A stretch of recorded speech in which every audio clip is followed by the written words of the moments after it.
All right, thank you for that, Darren McCaffrey, our political editor. And joining me in the studio to dive into what is happening in Westminster tonight, we have British MEP and former UKIP leader Nigel Farage joining us in the studio. We also have Jacqueline Foster. She's the deputy leader of the British Conservative MEPs here at the European Parliament. Thank you very much, both of you, for joining us. All right, Jacqueline, you were nodding when it was being mentioned by Darren and his guest there that this is a distraction. You were nodding vigorously. Why do you think this is a distraction? It's a distraction because people like me want to get on with leaving the European Union on the 29th of March. It was always going to be difficult.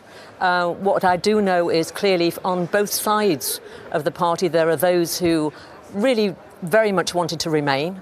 There seemed to be an awful lot of money spent by lawyers trying to stall this process with some of them.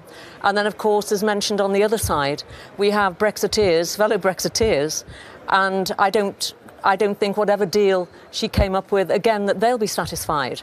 We're also in a position where the entire Labour Party is being whipped in to oppose any deal that she comes up with, along with the SNP and others. So you're happy with this deal? So I am satisfied with the deal. But where I am frustrated is that today she was supposed to meet the Taoiseach, the Prime Minister of the Republic of Ireland.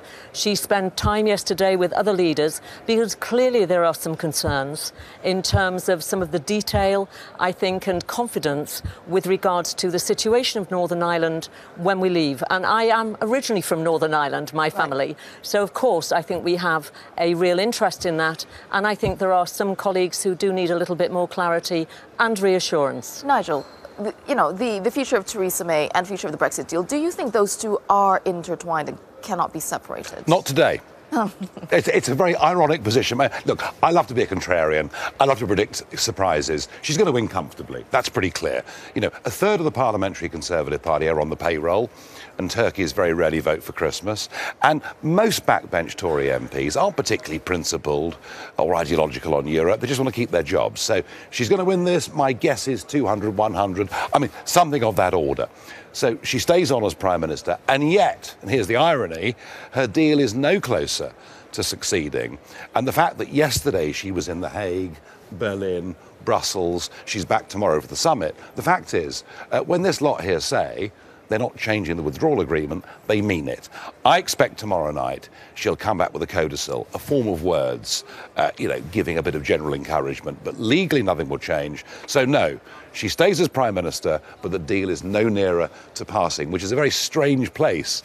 So what is the worst case scenario for you in this case? Well, I think what happens here is we run out of time, basically. We hit that deadline of the 21st of January, albeit that could slip as many other things have.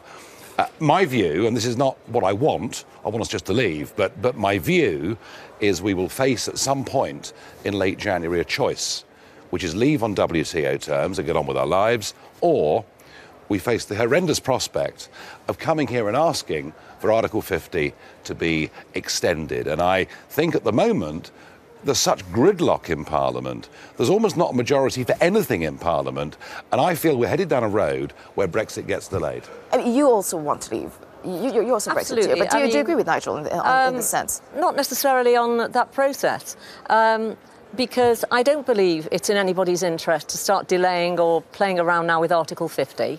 I think what we need to do is get behind the Prime Minister, because I want a Brexit.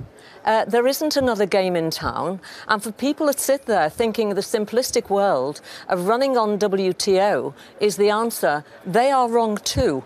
I live in an area which is high-tech, high-end manufacturing. We are world leaders in some of these areas, as well as the automotive industry and the aerospace sector and all that. This is what Britain leads in.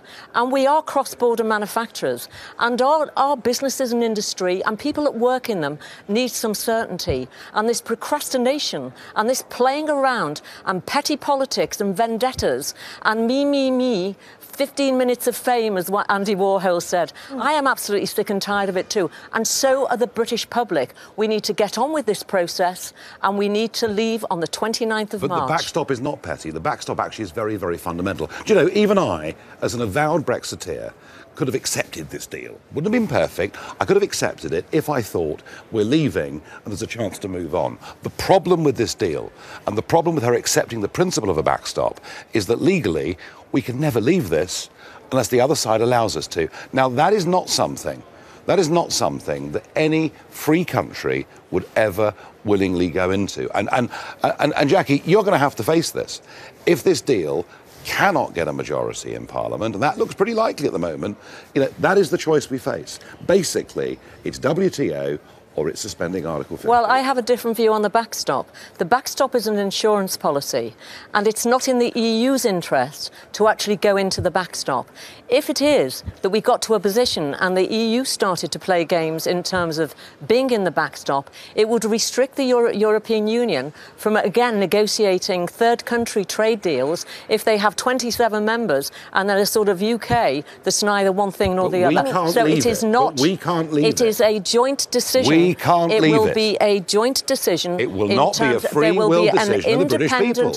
If there is a dispute about anything, there will be an independent body that will deal with that, and that is not an EU body, Nigel. I don't think you understand that. And we'll be outnumbered 3-2. Well, I don't believe we'll that you are outnumbered correct. 3-2. No, of course I'm correct. I'm afraid that we'll have to agree to disagree on it. No, it's legally absolutely clear. No, I don't agree with you.